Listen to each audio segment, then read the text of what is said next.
So we talked about infusing with the different fruit woods and mesquite woods. How about any of the like woods infused with alcohol, like whiskeys? Or I thought we did an event where you said that you used a wood that was infused with a brandy. Yeah. So what we did is we did an event with a local distillery where we used pieces of their barrels to smoke the meat. That's right. And so this is an interesting one. So I'll be quite honest with you. You don't get a ton of extra flavor. Okay. When you are cooking with barrel wood that has been infused with alcohol. Okay. And the reason why is because the alcohol burns off very quickly. Right. Burns off very quickly. And then after that, you're just left with whatever type of barrel you're cooking with, and it's typically an oak barrel. Okay. So it's not typically good for smoking. I'm sorry, I take that back. It's not that it's not good for smoking, it's not as advantageous for smoking as people might think it is. Okay. Where you really get good with this is grilling. Because you grill faster. Right. And even though that alcohol is going to burn off quickly, if you're cooking a steak, you're going to get some of that infusement. Here's the best part of this. When you're cooking with pieces of barrel, whether it be from a winery or a distillery, and we've cooked with both because we've got partnerships with both of those types of organizations.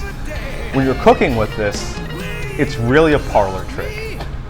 So when you are out here cooking, if you can get your hands on some pieces of broken whiskey barrel or some pieces of broken wine barrel, you can get these at distilleries and wineries.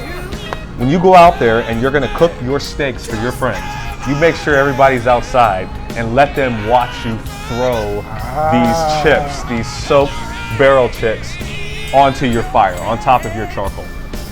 Make sure that when you do that, the meat is already on there, because what happens is it blazes up. Yep. It blazes up, and usually you'll get a little bit of blue flame out of it. Typically you don't want to cook with blue flame, but that's okay, because right now you're just putting on a parlor trick, and most often you're not cooking for a whole lot of people who know what they're doing when it comes to grilling. So you've got this great parlor trick, and you've got all this fire blazing up, and they're all watching it, and you just act like you're not even fazed by this, because you do this all the time. Right. And you give it a couple of flips, and then you pull it off the grill and get out of there. It's a great parlor trick. But if you're smoking with it, nobody's going to know but you when you're doing it. If you're doing this, certain cuts of meats that cook a little faster, you'll get a lot more of that infusement with it. Like chickens are really good when they use wine and whiskey barrels because it cooks fast. You can get that done in 2 hours.